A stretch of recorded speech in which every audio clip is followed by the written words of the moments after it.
Hey, my name's Ryan.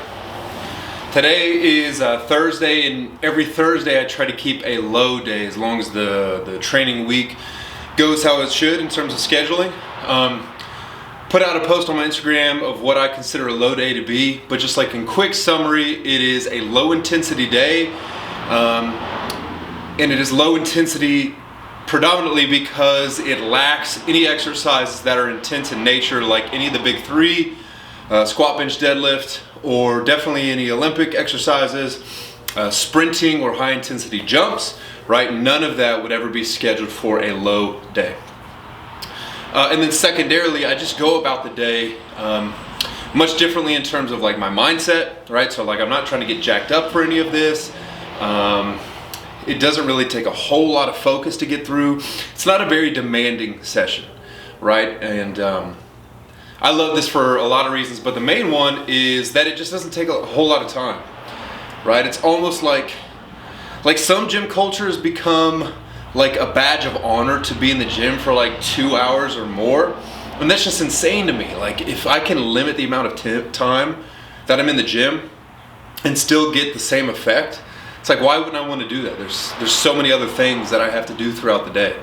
And it like kind of irks me when I'm ever in the gym for longer than 2 hours.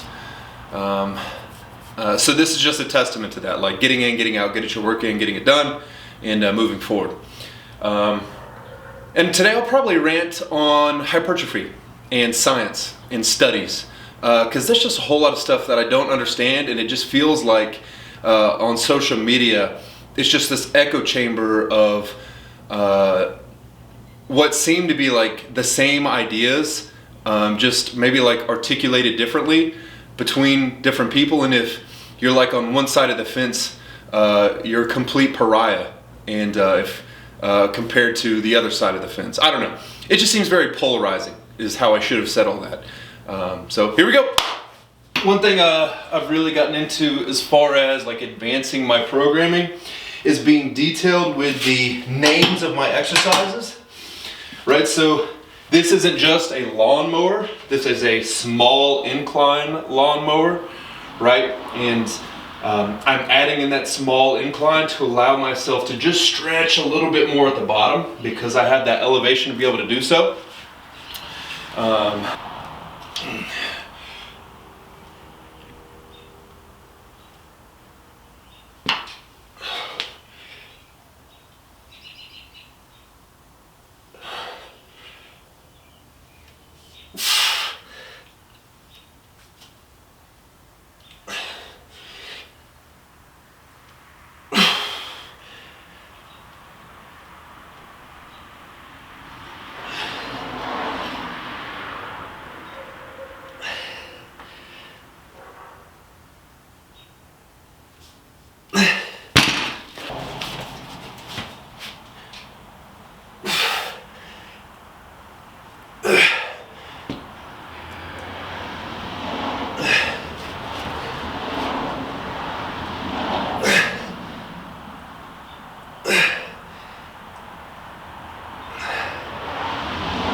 So let's see where I am, how abreast I am of the, man, I live on a main road, and like sometimes big trucks, dump trucks will go by. Hopefully you can't hear that too much in the video, but I feel like you can. So please just ignore that. Let's see how abreast I am of the scientific research. As of late, not very. So when I was getting my master's at Kennesaw, and much later in my bachelor's, I felt like I did a good reading, I felt like I uncovered a lot of the scientific research on hypertrophy. I think the first time I was ever introduced to that was Brad Schoenfield's, I think 2016 paper, maybe it was purported mechanisms of skeletal muscular hypertrophy. That might be the title of it. And I think those purported mechanisms were cellular swelling, metabolites, mechanical tension, and maybe like satellite cells. And then I read his first edition of his textbook. Can't think of the name of it off the top of my head, but it's like, Science of Muscular Hypertrophy is probably what it is, something like that. I think he came out with a second edition as well that had some more information in it. And I feel like towards like 2018, 2020, a lot of the research was dedicated towards volume, and maybe the research pointed to the notion that more volume will drive hypertrophy more, which seems sort of like common sense. But perhaps that signal of muscular hypertrophy became diminished after a certain threshold of volume.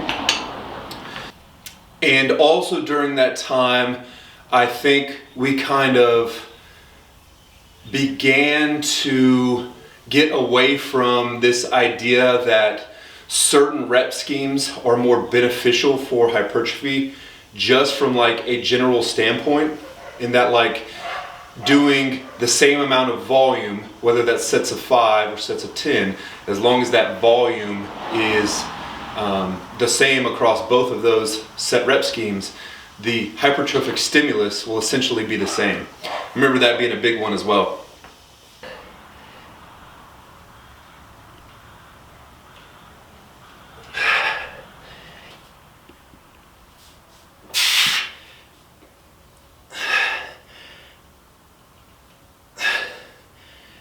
I have absolutely no idea where my last train of thought was, because I had to go do something real quick. It's been like 20 minutes. So Lou raises are like my new favorite shoulder exercise. Doing them with dumbbells today, bring them all the way overhead, and I like rotating my hand as soon as it gets to a point where it just feels kind of weird keeping my hand facing the ground. So right here, like right about here, I'll rotate so I can go up and then just control that all the way down. It's killer. I love this exercise.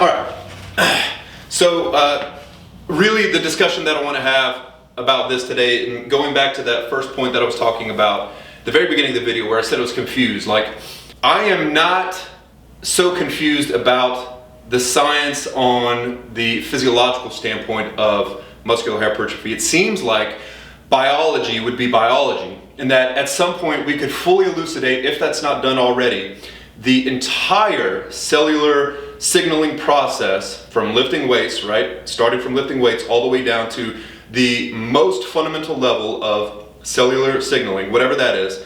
I feel like we could fully elucidate that process and completely understand every single detail of it, because biology is biology, and that doesn't necessarily change all that much in the grand scheme of things, right? So that's cool. I'm on board there, right? However, it feels to me that we are running in circles from the programming or methodological standpoint of hypertrophic training. In that, like, I feel, and that just goes for training in general, like, I don't know how you could ever really gain any scientific ground on the training process, because there are so many confounding factors in terms of all of the variables that go into training, even just from like from just a practical or methodological standpoint.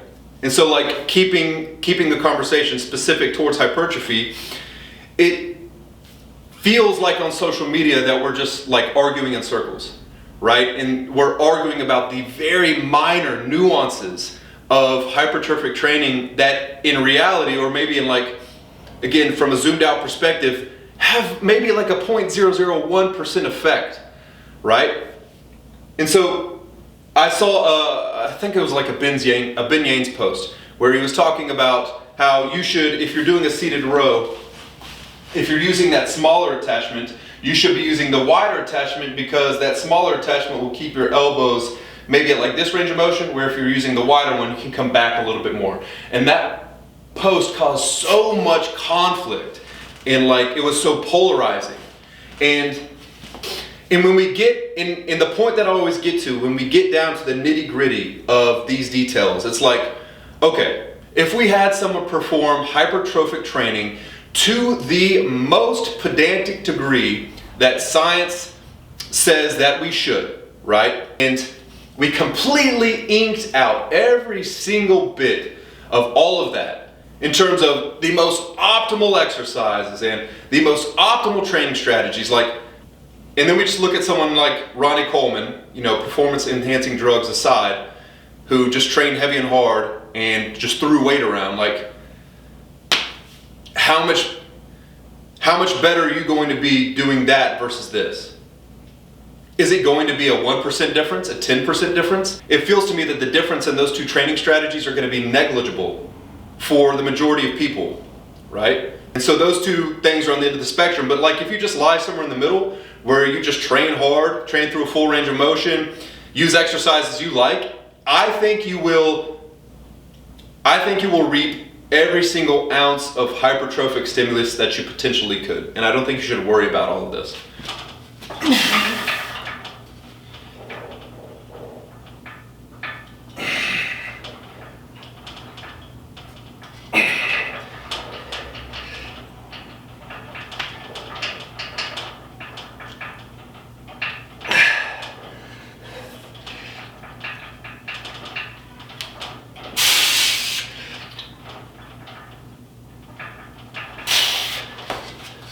Training is fun.